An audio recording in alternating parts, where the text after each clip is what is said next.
Okay, check natin tong motor ni Kabro from Victoria. Good morning, Kabro. Ayun o, mulawin natin ah. Okay, napakaingay oh.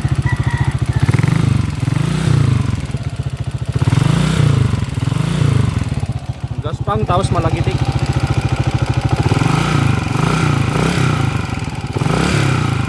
Okay, sa number 1 timing gear, napakagaspang. Tapos yung lagitik, check natin. Nagsukat kay rocker arm man? Bago na pala yung rocker arm mga kabro. So check natin, number 1 timing gear, maingay.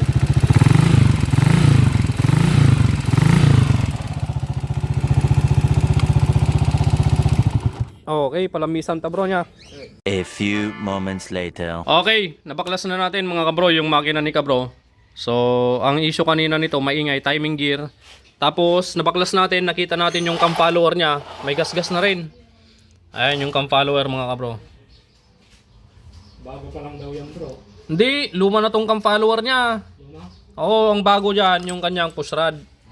O, push rod bago, Skygo. Pero yung cam follower, hindi na. Ito pa rin yung stock nyo. May tama. So, yung timing gear, stock din. Ayan, so ito yung maingay. Tapos, makikita natin yung cam lobe niya. Malalim na yung hukay. Ayan o. Pudpud na dito. Hindi na buo. Napakalalim na ng hukay. So, papalitan natin ng timing gear, cam follower. Okay. Tapos, yung rocker arm, napalitan na rin ni Kabro. Pang Skygo. Kaya lang yung pang Skygo 1252, hindi pang 150. Pero pwede na rin yan. Check na lang natin mamaya. Tapos, dito naman sa balbula, medyo tamado yung dulo ng balbula niya. Aribaba, pakinisin na lang natin para maka-minus si Kabro. Yan, pakinisin lang natin tong mga dulo-dulo niya. Yung tappet screw niya, goods naman. Okay, isa din kasi yung nagbibigay ng lagitik, yung dulo ng balbula, tapos yung tappet screw. So ngayon, goods naman yung tappet screw. Ito, pakinisin na lang natin yung balbula para makabawas ng konti sa lagitik. Cam follower bro, tama na. Cam follower, timing gear, palitan natin. Tapos baklasin pa natin sa bandang clutch side. Kasi sabi ni Kabro, yung likod ng clutch housing sumasayad daw sa crankshell. So tignan natin, check natin, baklasin muna natin yung clutch side. At dito naman tayo sa 155 naman, motor ni Bossing, ni Sir. So timing gear issue din to, papalitan natin ng timing gear. So yun lang nang maingay dito sa timing sa motor ni Bossing dahil sa edad na rin ng motor niya. Kadalasan timing gear ang nagiging issue. Okay? So update dito mamaya mga bro, palitan natin ng timing gear. Cam follower tong motor ni Kabro, black gasket na sira. Okay? Ayun, shoutout kay Kabro from Victoria. Shoutout. Pogi. Sino to bro? Kapatid mo? Pinsan mo. Ay, pinsan mo. Baka may gusto kang shoutout. Shoutout mo yung mga taga Pampanga. Oh, mga taga Pampanga daw, shoutout. Shoutout sa taga Pampang. Pampang. Angeles. Angeles. Ang mga pinsan ko yan, punta na kayo dito na yung pagwa. Yun no. Salamat. Si Kabro. Ito. Busy. Shout out sa mga kasama ko dyan sa Palit. Oh. Palit Pampanga. Dito na rin kayo magpagawa. Kay ko bro. Oh, galing pa nga palit to, kalayo mga bro. Maglalaro lang ng email, pumunta pa dito mga bro, galing.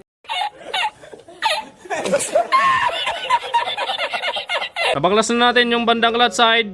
So yung sinasabi ni Kabro na sumasayad yung kanyang clutch housing. Ayun o, makikita nyo naman sayad na sayad sa crankshell.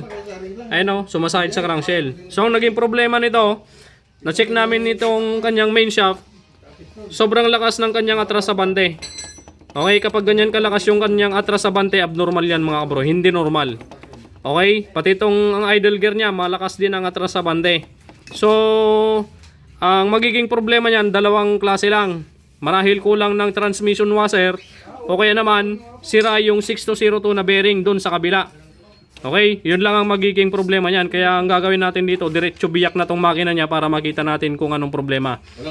Yan, dalawang problema lang yan mga bro. Transmission washer, kulang, o kaya naman 6202 na bearing ang sira. Alright, and si pare Jeric, busy. Ang baho ng binabaklas mo pare, sunog na sunog yung langis. Shoutout kay Kuya Bernie. Yan, okay na. So, diretso mo nang ibaba tong makina bro. Makita natin yung kwan, no? Okay. Doon din pala yung labas niyan. A few moments later. Okay, the moment of truth mga kabro. So dito na natin makikita kung bakit ganun kalakas yung kalog ng main shaft. Bakit ganun kalakas yung atras sa bante. Eto na siya mga kabro. Okay, wala namang sumamang washer dito sa mga bearing. Goods naman, naiwan lahat. So ngayon ito yung transmission. Check natin. So dito pa lang mga bro, kulang na ng washer dito sa ibabaw ng main shaft. Okay, wala yung isang washer na malapad dito sa ibabaw nito. Yan. So dito mapapansin din natin nakalubog itong malaking gear, yung kapartner na segunda. At tapos baliktad pa yung isang gear na yan mga bro, yung malaking gear na yan, yung makapal. Baliktad. Okay.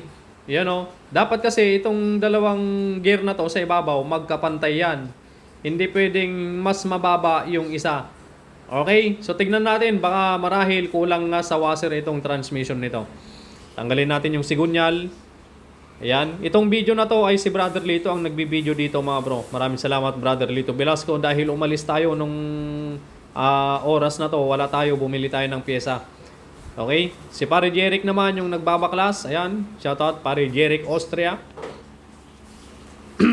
Okay? Tanggalin natin yung shifting fork. Medyo natatagalan yata si Pare Jeric magtanggal ng shifting fork. Umiipit yata. Yan. So, isa-isayin natin to. Walang cut-cut para makita natin kung ano yung mga kulang dito sa kanyang transmission. Yan. Okay, natanggal na yung shifting fork. Ngayon, uhugutin na ni Pare Jeric itong transmission. Yan. Walang malalaglag para makita natin. Yan. Ayun, parang may sinasabi si Pare Jeric dito. Ayun, may nakuha siyang washer sa ilalim. Washer ito ng transmission. Nasa ilalim, which is hindi dapat dyan yung posisyon yan. Makikita nyo naman kalaw-kalaw. Yun o. Okay, so itatama natin lahat ng mga mali dito sa pagkakaposisyon ng mga washer ng transmission. Okay, isa-isahin natin, tanggalin natin yung mga washer, pare, tanggalin mo. Itong washer na to, hindi na niya matanggal dahil sa sobrang nipis. Okay, washer, mali ang posisyon, idle gear, tapos bushing, tapos washer. Okay, yung washer na yan, magkamuka. Yan, yung nasa ibabaw kanina. Okay? Tapos bushing, tapos dito walang washer. Okay, dapat itong parteng ito, dapat may washer yan na manipis. Yan, yung tersera. Tapos dito sa segunda, yung makapal na gear. Okay, tama naman yung washer na nakakabit dito mga bro, tama naman. Yan. Kaso nga lang, itong gear baliktad. Dapat ganyan ang kabit niyan mga kabro, ganyan dapat. Sa standard position ng gear na to, dapat pa ganyan ang posisyon niya. Okay, dito na tayo sa main shaft mga bro, yung sobrang kalog kanina, sobrang lakas ng atrasabante. Dito, okay, merong washer, which is goods. May washer talaga dyan yan mga bro. Okay, pakita mo Brother Lito yung camera kay Pare Jeric. Yan, tinatanggal na niya yung mga washer. At dito sa bandang ito, dapat may spline washer dito sa ilalim na to. Yung spline washer na nasa ilalim, inilagay sa ibabaw. Ayan, mali na naman yan mga kabro. Okay, dapat itong spline washer na yan mga kabro, dito nakakabit yan. Yan, sa ibabaw ng circuit, tapos yung segunda na gear. Yun na naman ang mali. So mamaya ituturo ko sa inyo kung ano ang dapat na posisyon ng mga washer na yan. Para hindi kayo malito mga bro, lalong-lalo na sa mga baguhan na nag-o-overhaul, kagaya ng TMX 155 na napakaraming washer mga kabro. Okay, malilito talaga kayo dito sa pagsalpak ng transmission washer kung hindi nyo kabisado. Ituturo ko sa inyo mamaya step by step. Dito naman sa kick, ayun may nakitang washer si Pare Jeric dito. Okay, washer na manipis. Ayan, so washer na manipis, which is hindi dapat dyan nakaposisyon yan. Wala dapat washer yan sa mga TMX 155 sa kick gear, walang washer sa ibabaw. Okay, tinanggal yung lock ng spring kick, tinanggal yung spring kick. Tapos itong washer na mga lapad, okay naman, sakto. Tanggalin natin yung washer na malapad. Tanggalin natin yung gear, yung starter gear. At dito sa bandang ito, dito sa gitnang yan, dapat may washer yan. Okay, so yung washer dyan, walang nakakabit. Ibig sabihin, yung washer na nakakabit dyan, siya yung nandito. Yan. Okay, so bali-baliktad ang kabit ng transmission washer. So ngayon, ayan po yung mga sala o hindi tama ang pagkakabit. Mamaya aayusin natin yan, ituturo ko sa inyo kung ano ang dapat na posisyon ng mga washer at gear. Okay, so ito na. Okay, so assemblein na natin yung transmission mga kabro. Itatama natin yung kulang-kulang at mali-maling washer dito mga bro. Papakita ko sa inyo kung paano assemblein at kung saan nakapwesto yung mga dapat na ikabit na mga washer dito sa transmission. Unahin na natin dito sa kick axle muna mga kabro. Ayan. So dito sa kick axle may washer dito na manipis eh, no? Yan. Kunin natin yung kick gear. Ito yung kick gear. Dito nakalagay yan yung washer na manipis. Yan. So may kamukha din itong washer na to mga bro. Meron siyang kamukha dito sa may main shaft dito. Yung nakalagay dito sa main shaft na washer, kamukha din niya to. So tignan natin. Ito. Yan. Magkamukha tong washer na to, dong dalawang to mga bro. Okay, kung halimbawa nagbaklas kayo, natanggal nyo pati yung kwan ng kick axle, kahit saan dyan ang ilagay nyo, okay lang. Yan. Okay, so ilagay na natin itong washer dito sa may kick gear. Yan. Tapos, kick starter gear. Yan. Tapos, yung washer na malapad. Ito yung washer na malapad. Hindi pwedeng padapa. Okay, kasi kung makikita nyo itong washer na to, medyo pa-curve. Okay, yan. Medyo pa-curve. So, ang kabit niyan, patiyaya. Makikita nyo naman may lamat yan, oh. So, ibig sabihin, itong gilid nito, hindi sumasayad dito sa may gear, sa ibabaw dito. Okay, ganyan po ang kabit niyan. Yan. Dapat hindi sumasayad yung washer dito sa gilid. Okay, hindi pwedeng padapa. Dahil sasayad tong washer sa gear. Okay, yan. Dapat patiyaya. Pwede na natin ilagay yung kick spring, tapos yung lock. Yan, ito yung lock niya. So, ganyan ang kabit niyan. Pagkasalpak mong ganyan, ipaikot mo ng pakanan. Ayan, so nag-lock na siya. Okay na yan. Tapos dito, may washer yan. Ito sa may ibabaw ng kick shaft. Yan, yung malit na washer. Saktong-sakto lang dyan. Alright, so tapos na tayo sa kick. Dito naman tayo sa main shaft. Okay, sa main shaft, yung sinasabi ko sa inyo kanina na kamukha niya yung nasa kick gear, ito. Hindi yan. Andito, ito. Ninasan na. Nawala na. Nasaan na brother Lito? Ayun. So ito, may washer dyan sa may ibabaw ng primera. Tapos lagay natin yung idle gear. Ito yung kapartner ng idle gear na nakapesto sa counter shaft. Okay. Alright. Washer tapos idle gear. Dito naman tayo, yung nagkabaliktad kanina, walang nakalagay dito na spline washer. So dapat dito may spline washer na nakalagay. Ito. Spline washer, ang pwesto niyan dito sa mga ibabaw ng circlip. Makikita nyo may circlip dyan sa main shaft. Ipaibabaw natin tong spline washer. Yan. Yan ang pwesto niyan, tapos lagyan natin yung segunda. Okay? Diyan eh. Ay, iba pa.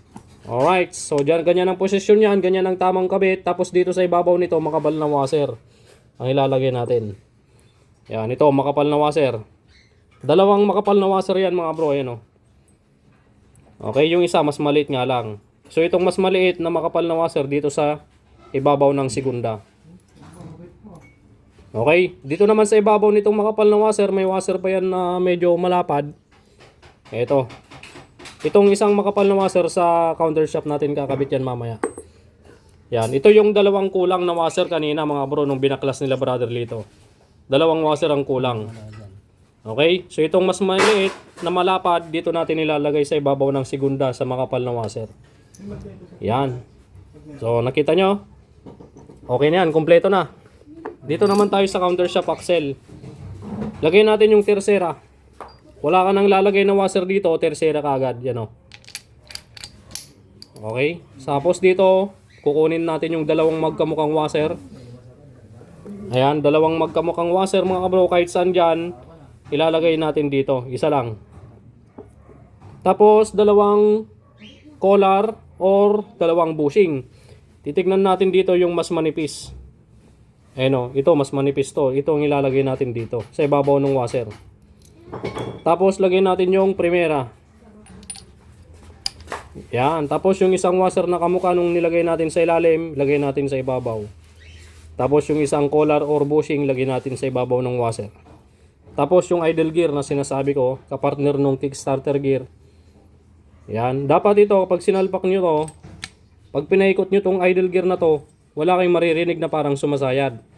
Okay? Yan, walang sumasayad. Ibig sabihin, goods yan. So kapag baliktad naman, ganyan ang tunog niya. Yan. Mararamdaman mo, sumasayad yung gear. Okay? So kaya dapat baliktarin mo. Yan. Smooth. Tapos yung washer dito, na kulang, ito na binigyan na natin si Kabro. Ay, hindi pala bigay ito. Mahal to kapag ganitong mga washer. 1.5 isa to.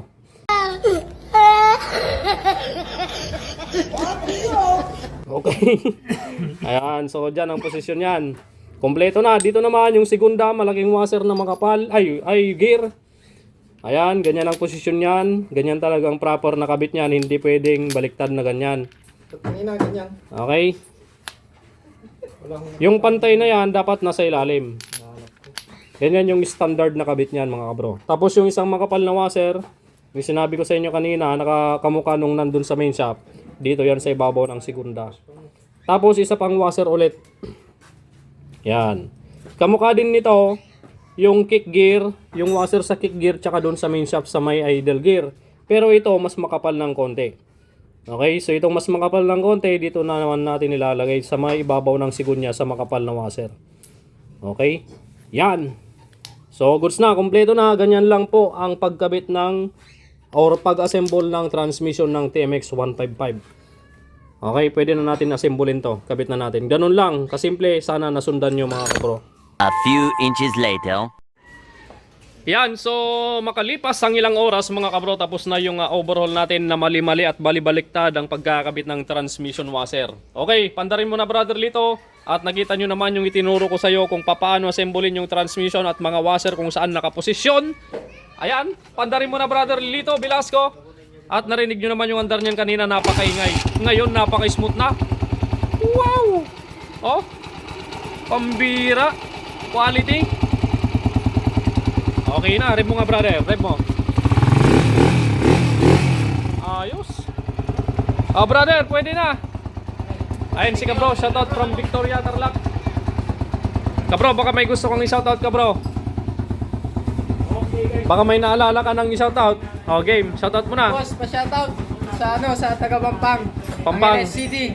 Ah, ano? Mga pinsan ko dyan, Angeles. Angeles City, Pampanga. Shoutout sa mga pinsan ni Kabro. Anong pangalan mo bro?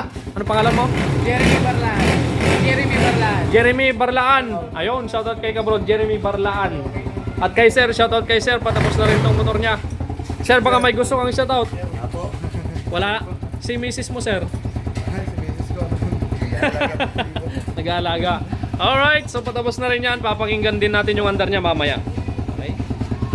Quality yung andar niya, oh. Ayos. Oh. Tatahimik mga kabro. Quality. Shoutout. Ah, kabro, wala kang shoutout kabro. Wala talaga. May iya. Ah, sige bro. Ano yan? Ano yan? Pang Milo bro. Ay, may pang Milo. Thank you bro ha. Thank you. Ingat bro, ingat. May sticker ka na no? Okay. Shoutout nga pala sa mga kabra natin doon oh. Ayan mga kabra. Ayun, so natapos na rin yung motor ni Sir mga kabro from Sir, taga Dino ka? Dap-dap. Okay, dap-dap. Paniki lang mga bro, pandarin mo na pare para marinig natin yung andar ng kanyang makina. Dap-dap, hindi si Kuya Roy. Dap-dap, hindi ako ito. Alright. siya. Iyon. Okay na. Napaka-smooth mga kabro. Napaka-quality ng timing gear natin na Motorstar. Kaya lang ang problema, nagkakaubusan na mga kabro. Nanganganib na tayong maubusan ng timing gear. Wala na tayong may kakabit kapag naubusan tayo mga kabro.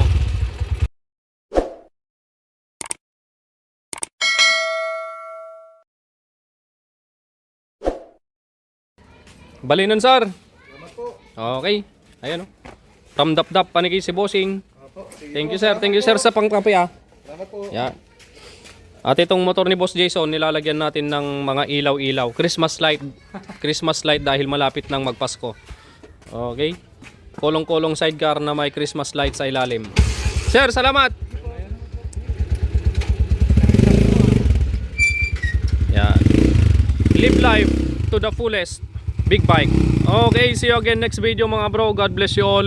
Advance Merry Christmas sa inyong lahat.